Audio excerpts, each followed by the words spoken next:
तो ये कह रहे हैं कि मेरा बेटे की एज 10 साल है, उससे गुस्सा बहुत आता है, हम उससे मोहब्बत भी बहुत करते हैं। जी, तमाम वालिदैन अपने बच्चों से मोहब्बत करते हैं। 10 साल का बच्चा अगर उसको गुस्सा आ रहा है तो आपने ये देखना है कि इसका मतलब है कि उसको मसाइल को हल नहीं करना आता। तो जब आप उसको मसाइल को हल करना सिखाएंगे, यानी जिस बात पे भी गुस्सा आया है, आप आराम से उसके साथ बैठे और उसको कहें चलो हम इसको या लिख लेते हैं या इसको बैठ के एनालाइज कर लेते हैं, और फिर आप उसके साथ रोल प्ले कर सकते हैं थोड़ा सा, और आप उसको फिर तरीका सिखा सकते हैं कि आइंदा जब उनकी जिंदगी में ये मसला है तो उसको वो हल कैसे करेंगे।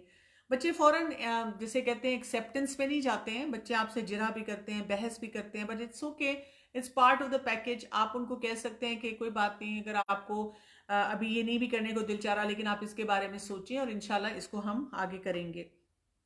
अच्छा, तो ये तो कुछ रीजन है जिसकी वजह से बच्चे पढ़ाई नहीं करते। तो आप लोगों में से जो भी अपने बच्चों के लिए कंसर्न है उनकी पढ़ाई के लिए, तो आप चेकआउट कर सकते हैं कि इनमें से क्या वजह हो सकती है और आप उसको कैसे बेहतर करें। अब हम एक अगले फोकस की तरफ आते हैं, और वो ये है कि हम इन बच्चों को मोटिवेट कैसे करें कि ये पढ़ाई की तरफ आए और इनका पढ़ने को दिल चाहे। सबसे पहली तो चीज़ होती है इसके लिए कि हमें एक पूरा माहौल बनाना होता है, यानी कि डिप्रेसिंग भी ना हो, ऐसा माहौल हो जो कि जिसमें बच्चे डिप्रेस भी ना हो कि भाई आपने उनको इतना प्रेशर डालना शुरू कर दिया,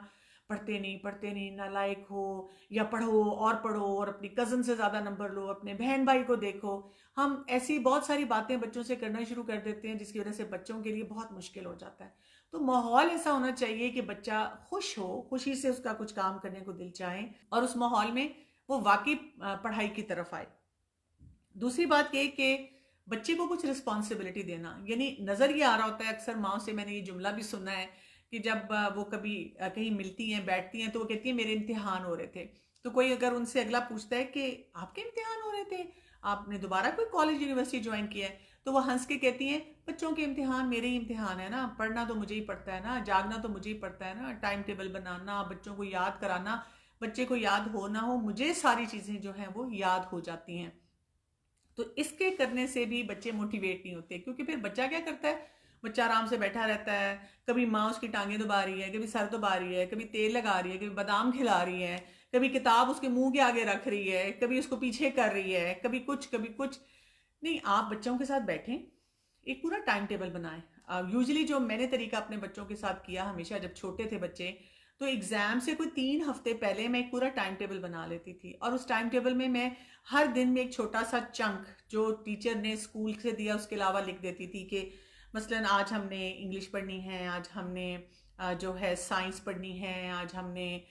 इंग्लिश पढ़नी है, आज हमने मैथ्स पढ़ना है, और उसमें क्या पढ़ना है, कौन सा चैप्टर जो है उसको पढ़ना है, और उसमें से कौन सी एक्सरसाइजेस करनी है। अच्छा, जो चीज़ें बच्चों को मुश्किल लगे वो आप फैला के लिख सकते हैं कि आपने डेली इसको पढ़ना है। ये टेक्निक बहुत इफेक्टिव होती है। मसलन बच्चा कहता है कि ये क्वेश्चन नंबर 5 तो मुझे याद ही नहीं होता और मैंने नहीं ये पढ़ना, तो आप उनको कह सकते हैं आप ऐसे करें कि जो क्वेश्चन नंबर 5 है इसको आपने डेली 3 दफ़ा देख कर बैठ के 1 हफ्ता रीड करना है। बच्चा इतना एक्साइटेड हो जाता है कि मतलब याद नहीं करना, सिर्फ रीड करना है। हाँ जी बेटा, इसको ताक नंबर में आपने रीड करना है, बस बिस्मिल्लाह पढ़ो, इल्म की दुआएं पढ़ो और उसको पढ़ना शुरू कर दो।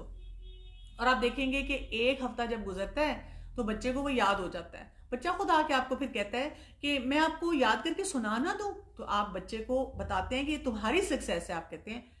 क्यों नहीं, वाई नॉट, अगर आपको ये याद हो गया तो आप जरूर इसको सुनाएं। और जब वो बच्चा सुनाता है तो आप देखें कि वो एक सक्सेस स्टोरी बननी शुरू हो जाती है। तो बच्चों के साथ बैठ के पूरा डिस्कस करना, क्या चीज़ आपसे याद हो रही है, क्या नहीं याद हो रही, मेरे ख्याल में आप इसको इस तरह से पढ़ें, और बच्चों से आइडिया लिया है कि आप क्या समझते हैं या आप क्या चाहते हैं कि आप किस तरीके से इसको पढ़ें, क्योंकि जब बच्चे फिर पढ़ते हैं तो फिर उनको याद होनी शुरू होती है। अच्छा, ये भी देखना होता है हमने, जब हम चाह रहे हैं कि बच्चों को मोटिवेट करें कि बच्चे पढ़ाई करें और उस पर तवज्जो दें, तो हमारी कम्युनिकेशन कैसी है। जैसे मैंने पहले भी जिक्र किया, अगर हम उनको लेबल करते हैं, हम उन पर सख्ती करते हैं, उनको बार बार एहसास दिलाते हैं कि वो निकम्मे हैं, वो कुछ पढ़ नहीं रहे हैं, और बच्चों से मुकाबला करते हैं उनका, और इसके साथ साथ हम डांट डपट सख्ती बदतमीजी का रवैया रखते हैं, तो आप भूल जाएं कि आपका बच्चा जो है कभी भी पढ़ाई में इंटरेस्ट लेगा। आपको ये भी देखना होगा कि आपके बच्चे का इंटरेस्ट किस एरिया में, जिस चीज़ में इंटरेस्ट है वो आसानी से कर लेगा और आप भी उसको आसानी से करवा देंगे। जिन चीज़ों में उसका इंटरेस्ट नहीं है, क्योंकि वो आपके लिए चैलेंज है, तो अब आप उसके लिए क्या करते हैं कि आप बच्चों को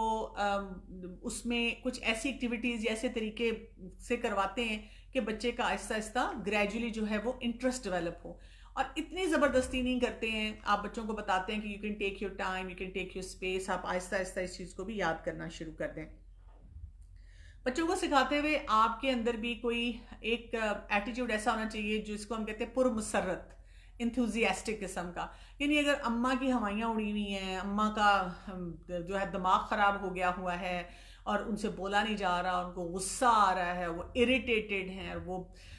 सर पटक रही हैं और कह रही क्या मुसीबत है तुम्हें, मैं किस तरह से पढ़ाऊँ, तो बच्चे का क्यों दिल चाहेगा ना। बच्चा देखता है कि जब अम्मा बैठ के टीवी देख रही हैं, ड्रामा देख रही हैं, खाना खा रही हैं, फिर तो मुस्कुरा रही हैं, लेकिन जब पढ़ना है और मुझे कह रही हैं पढ़ाई बहुत ज़रूरी है, तो उसमें तो उनका कोई ऐसा एटीट्यूड ही नहीं नज़र आता प्लेजेंट कि मेरा भी दिल चाहे वहाँ पढ़ने को। तो उनको एक प्लेजेंट फीलिंग देंगे, प्लेजेंट फीलिंग देंगे तो फिर उनका भी दिल चाहेगा।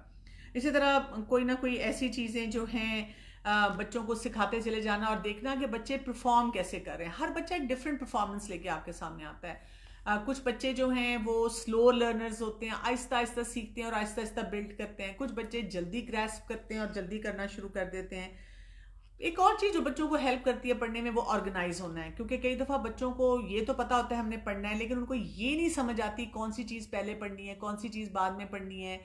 याद कैसे करना है, स्टक कहीं हो गया तो क्या करना है। तो अगर वो बच्चा भी परेशान बैठे है और अम्मा अब्बा भी परेशान बैठे हैं और कहीं ट्यूशन पे भेजा है वो भी परेशान है, स्कूल की टीचर है वो भी परेशान है, तो फिर क्या होगा। फिर आप बहुत मुश्किल से इन सारे मामलात को संभालेंगे या इनके बारे में कुछ कर सकेंगे।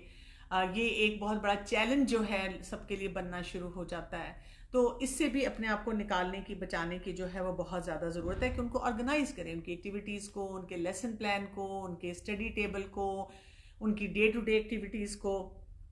और बच्चों की छोटी छोटी खुशियाँ होती हैं, छोटा सा उन्होंने कोई काम किया, बहुत अच्छा किया, आप उसको सेलिब्रेट करें। हम अक्सर क्या करते हैं, बच्चे ने इतनी मेहनत से कोई कंपोजिशन लिखा, कोई सवाल का जवाब दिया, कोई टेस्ट दिया, हम उनकी गलतियां निकालते रहते हैं। ये क्या लिखा, ये मैंने तुम्हें 10 दफा याद कराया था, उफ तौबा, फिर तुमने वही गलती कर दी, तुम्हें पता नहीं कब समझ आएगी, तुम कब ये सीखोगे, कब तुम जो है इस पे तवज्जो दोगे। तो अगर हम बच्चों को एक खुशी के एहसास के साथ उनसे बात करें कि बेटा अल्हम्दुलिल्लाह इंशाल्लाह आपने ये याद कर लिया ना, तो इंशाल्लाह अल्लाह ताला की तौफीक से, अल्लाह ताला की मदद से आप ये भी कर पाएंगे, इस पे भी हम तवज्जो देते हैं। तो इस तरह से ये टेक्निक्स होती हैं कुछ जो करने से फ़ायदा होता है।